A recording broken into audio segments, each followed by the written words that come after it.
Here to dive into industry trends with leading ETF experts, this is ETF Spotlight with Nina Mishra. Hello and welcome to ETF Spotlight. I'm your host, Nina Mishra. My guest today is Nick Kalivas, Senior Equity Product Strategist at Invesco. We're talking about low volatility and high quality factor investing today, which have been so popular this year. Nick, welcome and thanks for joining us. Well, thanks for having me, Nina. So 2019 has been one of the best years of asset gathering for low volatility ETFs. And in fact, these ETFs took in about $22 billion this year. That is according to Bloomberg data. So let's start with this. Tell us why low volatility ETFs have been so popular.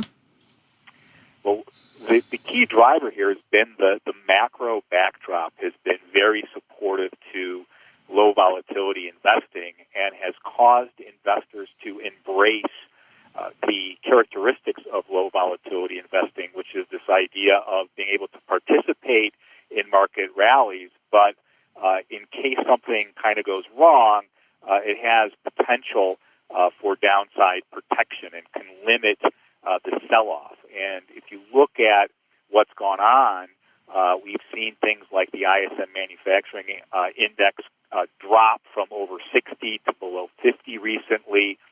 We've seen a material slowdown in S&P 500 profit growth.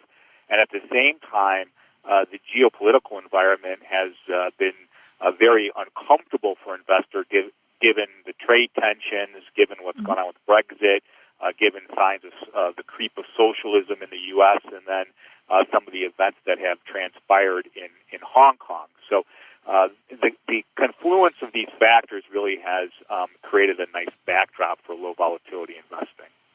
Okay, that makes sense. And now let's talk a little bit about the low volatility anomaly. So we all have studied the traditional finance theories, and they say that investors demand a higher rate of return for taking on greater risks. But, there were some academic studies that showed that lower risk stocks actually rewarded investors with higher risk-adjusted returns than the broader market over the long term. So tell us about the low volatility anomaly and about the performance, risk-adjusted performance of these low volatility stocks. Sure. As you said, it's been found in the academic literature that lower risk stocks outperform higher risk stocks over longer market cycles, and it kind of turns modern finance on its head. What is interesting, or should be maybe clarified a little bit, is that risk-reward relationship does hold between broader asset classes. So if you think about stocks versus bonds or commodities versus real estate, you do see that trade-off, but within a specific asset class, let's say large cap stocks or small cap stocks, that anomaly exists. And really, the reason it tends to exist is that there are structural issues that essentially break down the assumptions of the financial theory we all learned in the classroom, and there's also human behavioral tendencies which break down some of those assumptions that are present in something like the capital asset pricing model or the theories that we learned back in school. And a few of those reasons are, one, investors sometimes will treat stocks as a lottery ticket, so they'll essentially pay up for riskier stocks, hoping to get the pot of gold at the end of the rainbow. But that process essentially leaves those higher risk stocks overpriced and really not lending them to a strong price appreciation. There's limits to the use of leverage or borrowing, which essentially causes some investors to have to buy riskier stocks, and that too distorts that traditional risk-reward trade-off. And then lastly, what you will find is that low volatility stocks tend to be concentrated in certain pockets of the market, and as a result, many institutional investors and even some more smaller investors do not want to take the tracking error that is present to arbitrage away the anomaly. And so really the lottery effect, the limits to leverage, and then the unwillingness to take tracking error all act to allow the anomaly to flourish. And so if you look at the performance, what we have seen, if you take something like SPLV or the name, the Invesco S&P 500 low volatility ETF, it has generated over its life, if you go back to May of 2011 to the end of October, about 70 basis points more in excess return than the S&P 500. So that's consistent with the academic ideas. The volatility's been about 22% lower, and the Sharpe ratio's been about 37% higher. And so that is maybe a way to kind of quantify what we have seen. But of course, it's important to measure that over longer periods of time. And there have certainly been pockets in the market where it has underperformed. And that tends to be in periods where the equity market is very strong and the macroeconomic conditions are conducive to risk-taking and robust economic growth. Oh, very interesting. So you mentioned SPLV, which is the Invesco S&P 500 low volatility ETF, and Invesco offers some other low volatility ETFs too. There's a mid-cap low volatility ETF with the ticker symbol XMLV, and then there's one focused on small cap stocks. It has a ticker symbol XSLV. There's one for emerging markets too with the ticker symbol EELV, and an international developed low volatility ETF IDLV. So let's focus on the ones which hold US stocks, SPLV, XMLV, and XSLV. Tell us how stocks are selected and weighted in these ETFs. Yeah, so it's a very kind of transparent, straightforward methodology that is attempting to hold the 20% of stocks with the lowest volatility within the respective parent index. So you can think about that low volatility quintile of the parent. So maybe clarifying that a little bit, if you think about the S&P 400, for example, you have the 400 stocks. Each of those stocks is ranked by their trailing one-year volatility, so this historic one-year volatility. They rank them all, and then they pick the 80 stocks with the lowest volatility. That goes into the portfolio, and those stocks are weighted by the inverse of their volatility. So the stock with the lowest volatility gets the highest weight, and then that process is repeated every quarter to try to stay true to holding the lowest risk stocks in the universe. And so that's the example in the 400. If you think about the 500, it would be the 100 stocks with the lowest volatility. If you thought about the 600, it would be the 120 stocks with the lowest volatility over the past year. Okay, great. So we talked about low volatility ETFs offered by Invesco.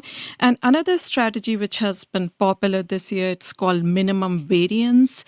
And sometimes we get questions from our clients as to what is the difference between low volatility and minimum variance ETFs. And the minimum variance ETF offered by Invesco is the Invesco S&P 500 minimum variance ETF with the ticker symbol SPMV. So could you please explain the difference between these two strategies and approaches in selecting and weighting stocks? Yeah, sure. This is a very, I think, important distinction of these two methodologies, which sometimes can be confused in the marketplace. So low volatility centers on owning the lowest risk stocks in the universe. Minimum volatility, what you see in our SPMV, is really a portfolio construction methodology that is concentrated on creating a portfolio that has a low volatility point. And in order to do that, it uses the covariances and the kind of does statistical analysis to pair the stocks in the universe together to make a minimum or low volatility portfolio.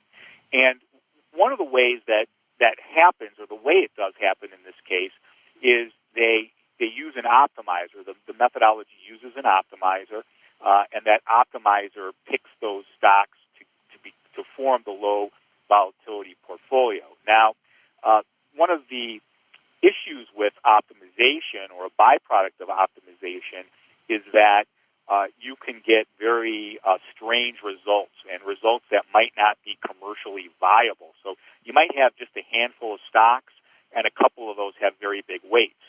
And that's something that, a client or investor is going to be turned off by. So the solution to that is to actually put on sector constraints and make that optimization conform to the parent index. And the industry convention and the convention that we see in SPMV is putting on a sector constraint of plus or minus 5% to the parent index. And so once that essentially is inserted into the optimizer, you get a commercially viable result, and you get a portfolio that has a minimum low volatility and offers some of the risk mitigation characteristics and some of the upside participation that is present in the broader market. Now, what are some of the outcomes there? Well, first of all, low volatility is very transparent. You can just measure those stocks. You can see that they're low volatility. Minimum volatility, it's much harder to understand what's going on with that optimizer. And in fact, you will see a lot of higher risk stocks actually in a minimum variance portfolio or minimum volatility portfolio, but they're just paired in a way where the portfolio itself has a low volatility point to it, or low volatility characteristic to it. The second thing that really stands out is that the tethering to the parent index. What happens is if a sector becomes stressed, minimum volatility cannot get out of the way. It has to have the parent weight less 5%. And that was really very profound if you looked at that methodology back, let's say, in the tech bubble, where the S&P 500 was about 35% technology stocks. A low volatility strategy could steer very clear of that sector, but a minimum volatility strategy had to have 30%, and then essentially as the sector weight of technology, let's say, fell to 20%, minimum volatility would have to have 15%, and you get this situation where you have to ride the sector down. There would be a very similar situation in the financial crisis where financials were about 20% of the S&P 500. Minimum variance would have had to have about 15%, had to ride that financials down. The low volatility methodology allowed the quintile to avoid having exposures in financials, or have very small exposures to financials. So the unconstrained nature of low volatility is very attractive when a sector hits a pothole and some kind of trouble really emerges. Now, the last thing I would say is that in terms of capture to the overall market, low volatility will tend to have less down capture and less up capture. Minimum volatility will tend to have more up capture and more down capture. And that relates back to the tethering of the sectors of minimum volatility to the parent index. So you can think about a situation, let's say, like the financial crisis, where financials get hit really hard.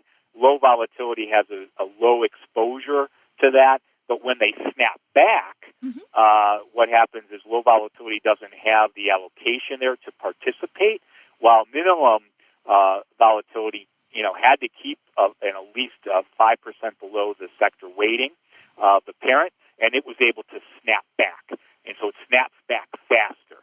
And so I think those are really some of the major differences, and hopefully that will flush out some of the factors to think about when investing in low volatility versus minimum volatility solutions. Yeah, very interesting. So as you mentioned, the sector exposure for these two strategies is quite different. So I'm looking at the portfolio of the minimum variance ETF, SPMV, and in fact, technology has the highest exposure, technology gets the highest allocation in the portfolio, about 18%, and then consumer discretionary at about 15%. And these sectors, these are usually more volatile sectors, but they get higher allocation in the portfolio because when you look at the portfolio as a whole, it creates a portfolio which has a low volatility, right? That's a great way to think about it. You're spot on. Okay, so another factor which has been very popular this year is quality. And I have read some academic studies that show that high quality companies, which can be determined by factors like high earnings, quality, low leverage, they deliver better risk adjusted performance over the longer term. But quality can have, 100 different meanings. So tell us what quality means to you. How do you define a quality stock? And also tell us a little bit about the long-term performance of quality factor. So in the Invesco lineup, we use the S&P definitions of quality. So our large cap version, SPHQ, is based on the S&P 500 quality index, and that index is selecting stocks based on low leverage, so you could think about having a low debt to equity ratio, high return on equity, and low accounting accruals, kind of a cash. If you think about low accruals, that means that the company is essentially generating robust cash earnings. And so those three screens are used to define a quality stock. There's a composite of those calculated for each company in the S&P 500, and the 100 with the strongest quality score are selected for the index and hence the ETF. And each one of those factors, low leverage, low accruals, and high return on equity, in the academic literature have shown the ability to generate excess return over market cycles. And so that's kind of the academic theory that has been present in the construction process. And I think what you would find is that the performance of that has been very strong over longer periods of time. You tend to see a bit less volatility. You tend to see a higher Sharpe ratio, and you tend to capture about let's say 97% of the up to the market and about 77% of the down to the market. So it's what I would consider to be a bit of a defensive strategy, but not as defensive as low volatility. You do tend to see it pay off most greatly in periods of weakening type of economic growth, but it can also participate nicely when the economy is doing well and earnings growth is accelerating. Okay, very interesting. So let's take a look at your very popular high-quality ETF. It's the Invesco S&P 500 Quality ETF with the ticker symbol SPHQ, as you mentioned. And you told us about the factors that are used by S&P 500 in defining quality, return on equity, changes in net operating assets, and financial leverage. So does the ETF use those factors in selecting and weighting stocks? Yeah, so those three that I mentioned, a low debt to equity, high return on equity, and low accounting accruals are used as the screens for the stock. So the ETF is essentially replicating that index that S&P puts together. So that is correct. Okay. So I'm looking at the portfolio, information technology 41%, healthcare 20%, and then consumer staples about 10%. And looking at the top holdings, not surprising at all, some of the best companies in the S&P 500 index: Apple, Microsoft, MasterCard, Johnson & Johnson, and Visa. These are the top holdings in the portfolio. Now, of course, when investors own these ETFs, either low volatility or high quality ETFs, they're kind of making sector bets because these portfolios may differ significantly from the broader market. So tell us what investors need to know about sector bets that they are making by owning these ETFs. Yeah, so I'm going to answer it on two levels. I think the first thing to realize in terms of low volatility is that the process is bottom up, and because of that, the sector exposures and holdings can change depending on what the quarterly rebalance process reveals or creates.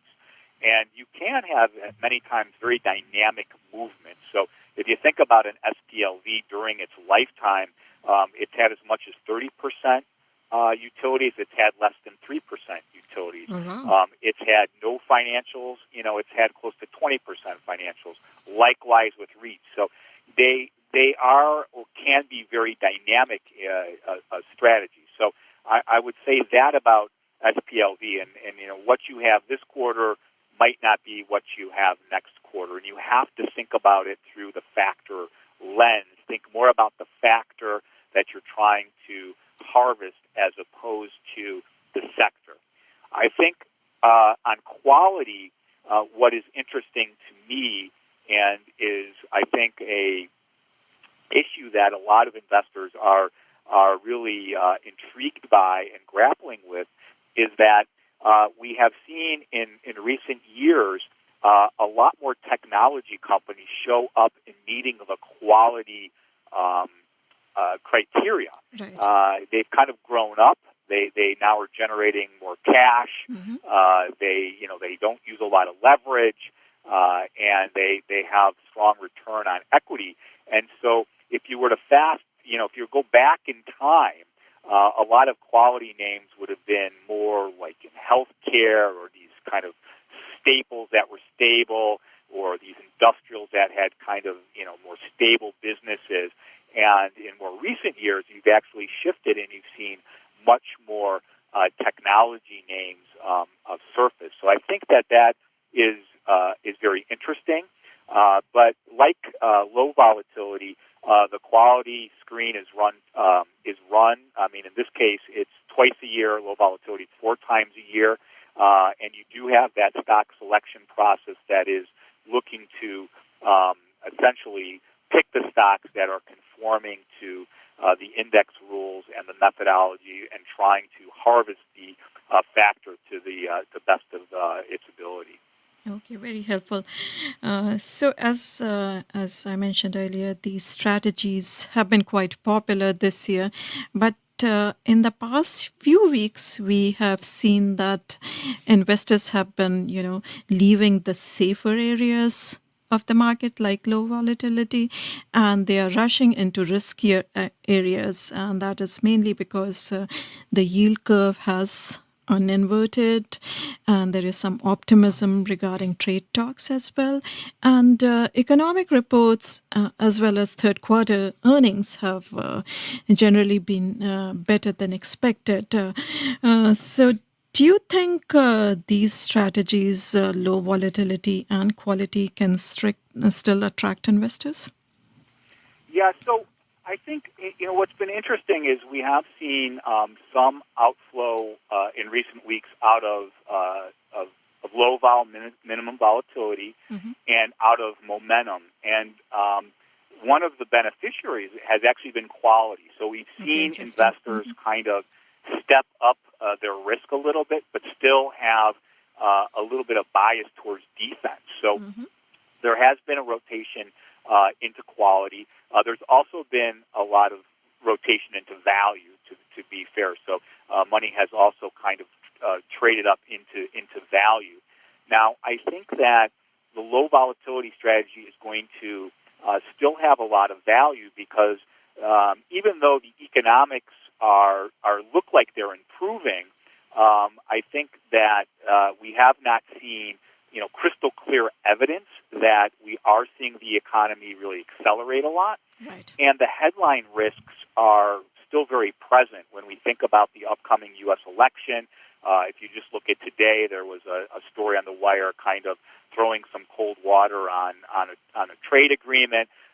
There's a lot of tape risk that is out there, and I think that the kind of smoother ride, that ability to participate in the upside and potentially get some protection if the market sells off, will play well for investors who are embracing the low volatility solution. So I think there's still a place for that in the portfolio. Even strong markets do see corrections, 5-10%, and so it can essentially help improve the investment experience, provide some diversification, and so I think low vol will still have its place. I think those who are wanting to step up on the risk scale, but still have kind of a little bit of a defensive position, not go all in, will be attracted to quality too as a potential option to kind of play both worlds. One where maybe you're seeing stronger growth, but one that you still have some risks present. Makes sense. So I wanted to switch gears a little bit and talk about factor investing in general. So factors like this, low volatility, quality, and you mentioned that investors have been favoring value and momentum factors of late in the past few weeks. So these factors in general, they are highly cyclical. And as you know, timing the market is never easy. So tell us how investors should use these strategies, these factor strategies in their portfolio. Should they be used as core holdings or secondary holdings, or is it better to use a combination of some factors? Well, the way we think about factors is that essentially over the long period, you have the potential to harvest the excess return. But in the shorter time periods, it's very difficult to, like you said, time the factors and know which one is going to be working. And so the idea is to kind of pair them together or group them together. So, a portfolio can hold multiple factors in it, and they can provide kind of that short-term diversification. And, something will be working in terms of the market conditions that are present, and that will help balance off what might not be working. But over time, assuming that they'll kind of, flip-flop or cycle over time, and you can potentially harvest the premium. So pairing together factors like momentum, value, low volatility, or quality can essentially create a very robust portfolio, one that can essentially, weather kind of the ups and downs that take place over shorter periods of time, but really allow the potential for higher returns. So we suggest that investors should group them together and should also think about just rebalancing them, on some periodic basis, because there's going to be periods where they some do well, so you might want to cut your exposure from that, and there's going to be ones that do poorly, and you might want to add to them when they're kind of out of favor, assuming that they'll mean revert over time, and one will be able to harvest the premium or the anomaly that is present. Okay, excellent suggestions. That's all we have time for today. Nick, thanks again for joining us. Thank you. Thanks for listening. If you want to learn more about these ETFs, please visit Invesco.com. Make sure to be on the lookout for the next edition of ETF Spotlight, and also make sure to subscribe. If you have any comments or questions, please email podcast@zacks.com.